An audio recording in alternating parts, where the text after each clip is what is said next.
There are certain photographs that historians can explain immediately. Then there are others that seem to raise more questions every time you look at them. Over the past few years, hundreds of forgotten images have resurfaced showing enormous iron structures stretching high above city streets, valleys, and landscapes that no longer look the same today. Officially, most of them are described as experimental aerial transport systems, simple engineering projects, short-lived inventions that never caught on. That explanation sounds reasonable until you begin comparing the photographs. The structures appear in different countries, different decades, different languages, yet they often share the same unusual design, the same towering ironwork, and the same architectural style. If these were nothing more than isolated experiments, why do they look so remarkably alike? And an even stranger question follows. If they were once so widespread, why do so few people remember them today?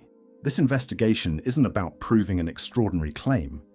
It's about following a trail of forgotten photographs, historical records, old maps, and engineering reports that point toward one of the most unusual transportation mysteries of the 19th century. Whether these structures were simply abandoned technology or part of something much larger depends entirely on where the evidence leads. So let's begin where every good historical mystery begins. Not with theories, but with the surviving record. If you open a history book, you'll probably never find a chapter called Sky Roads, but open enough 19th century archives, and the idea begins appearing anyway. Not in one place, in many. An old photograph from Eastern Europe, a newspaper sketch from America, a travel journal from Central Asia. Each source calls them something slightly different. Aerial roads, overhead tramways, ironways, air roads. The names change, the structures don't. At first, that doesn't seem unusual. The 19th century was full of ambitious engineering. Suspension bridges, railways, telegraph lines. Why wouldn't people experiment with transportation above the ground? Then one detail changes everything. Most experimental inventions fail because they leave too much evidence. Inventors compete for patents, companies advertise them, investors try to make money. Newspapers argue about whether they'll succeed. That's how new technology usually enters history. But these sky roads don't seem to follow that pattern. Instead of finding the inventors first, you find the structures. Instead of discovering engineering blueprints, you find photographs. Instead of reading announcements about construction, you read accounts from people who simply describe them as part of the landscape, almost as though they were already there. One travel account from the late 19th century describes passing beneath enormous iron towers stretching across a valley. The writer doesn't stop to explain who built them. He doesn't even seem surprised. He simply continues his journey. Another local report mentions aerial supports standing outside a growing town. Again, no discussion about construction, no celebration, no opening ceremony. Nothing. It's a strange absence. Because people usually remember remarkable things. When the Eiffel Tower was built, newspapers across Europe wrote about it. When the Brooklyn Bridge opened, thousands gathered to watch. Large engineering projects attract attention. They become landmarks from the moment they're completed. So why do these structures often enter the historical record as if they had always existed? That question led me somewhere I wasn't expecting. Because once I stopped searching for engineers, I started searching for maps, and the maps told a very different story. The old maps were interesting, but they weren't the reason I kept digging. Maps can be wrong, borders change, names disappear. That happens throughout history. What caught my attention were the people who actually traveled through these regions. Long before the internet, long before modern documentaries, explorers, surveyors, missionaries, and merchants kept journals describing the places they visited. Most of their writings are ordinary. They describe rivers, mountains, weather, villages, the things you'd expect. But every now and then, a passage appears that doesn't quite fit. Several travelers mentioned unusual iron structures standing across valleys or overlooking old roads. What makes these accounts interesting isn't that they describe the structures, it's that they rarely describe them as new. The writers don't stop to admire an incredible engineering project. They don't ask who built it. Instead, they write as if these towering structures were already part of the landscape. In one account, local villagers reportedly claimed the towers had been there long before anyone could remember. In another, a surveyor simply marked them on his route and continued travelling, almost as if they were no more remarkable than a bridge or a church.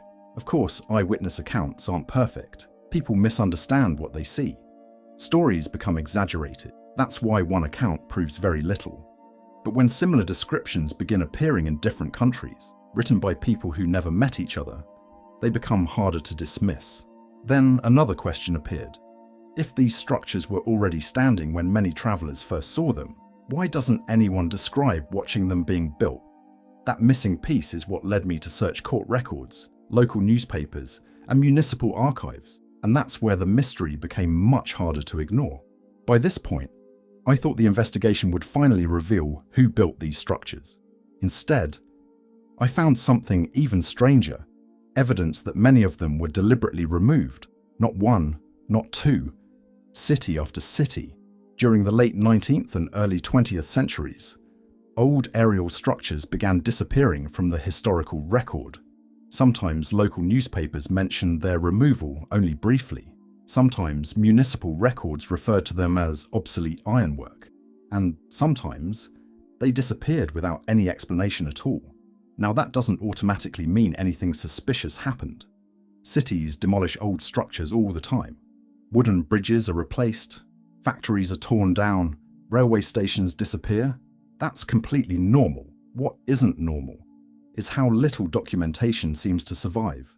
Think about it. When an important bridge is demolished, someone usually records it. There are engineering reports, photographs, council meetings, budgets, contracts, demolition plans. History tends to leave paperwork behind, but with many of these sky road structures, the paperwork is surprisingly thin. In some places, only a single newspaper paragraph remains. In others, there are photographs taken before demolition, but almost nothing explaining why the structures existed in the first place. That missing history is what caught my attention, not the demolition itself, the silence surrounding it. And then another pattern appeared. Around the same period these structures were disappearing, a new form of transportation was rapidly taking over. Railways expanded, electric tram systems spread through major cities, road networks grew larger every year. Was this simply old infrastructure being replaced by newer technology? That's certainly one possibility, but here's the question I couldn't stop asking. If these structures really represented an early experiment in transportation, why wasn't their history celebrated? Why weren't they remembered as stepping stones toward modern engineering? Instead, they seem to fade quietly into obscurity. If you're enjoying this investigation, consider subscribing. Every week we explore forgotten photographs, overlooked archives, and historical mysteries by following the surviving evidence wherever it leads. Because the next clue doesn't come from photographs or maps. It comes from a forgotten phrase buried inside old engineering journals, a phrase that almost nobody talks about today. Atmospheric traction. The phrase atmospheric traction appears only briefly in a handful of old engineering publications. That's unusual, not because forgotten technologies are rare, but because this one seems to appear without a clear beginning. Normally, new inventions leave a trail. Someone patents them, someone demonstrates them, someone takes credit. With atmospheric traction, that trail is surprisingly difficult to follow. Some old journals describe it almost as if readers already knew what it meant. Others mention aerial transport systems powered without conventional engines, then move on without explaining how they worked. To modern readers, that feels incomplete. But to people at the time, perhaps it wasn't. This is where the story begins to divide. The conventional explanation is simple. These were early engineering experiments, interesting ideas that ultimately lost to railways and electric trams. That's a perfectly reasonable conclusion, but another interpretation has grown over the years. Some researchers believe these structures may have been part of a much older system that later generations inherited without fully understanding. It's an intriguing idea, but the surviving evidence isn't strong enough to confirm it. What we can say is this: the towers were real, the photographs exist, travellers described them. Some engineering publications mention unusual aerial systems, and many of the structures eventually disappeared. Everything beyond that moves into interpretation rather than established history. Yet one comparison appears again and again. Nikola Tesla. Decades after many of these structures were already being discussed, Tesla began speaking publicly about transmitting electrical energy without wires. His ideas were revolutionary. Some succeeded, others remained unfinished. Naturally, people have wondered whether there's any connection between Tesla's work and these forgotten sky roads. No direct historical evidence has demonstrated such a link. But the comparison continues because both involve the same fascinating question. Could energy one day move through the air instead of along wires? Whether the answer is yes or no, the question itself refuses to disappear. Perhaps that's why these forgotten structures still capture people's imagination today? Because they remind us that history isn't only a record of what succeeded, it's also a record of ideas that were abandoned, misunderstood, or simply left behind. And that leaves us with one final question. If the sky roads weren't merely transportation, what were they really built to do? So where does all of this leave us? We know that unusual aerial structures appeared in old photographs. We know travelers wrote about them. We know similar designs appeared across different parts of the world. And we know that many of them quietly disappeared as the 20th century began. What we don't know is exactly why. Perhaps they were simply ambitious engineering projects that failed and were forgotten. Perhaps they were part of an older transportation system that history remembers only in fragments.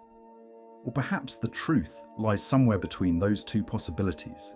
History is full of mysteries that remain unsolved, not because there is no evidence, but because the surviving evidence is incomplete.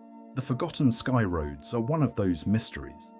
Whether they were remarkable experiments, misunderstood technology, or something else entirely, they remind us that the past is often far more complicated than a single explanation.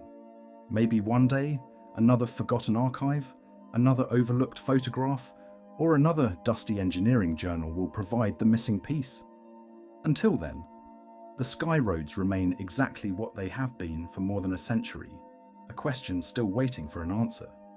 Thank you for watching, and I'll see you in the next investigation.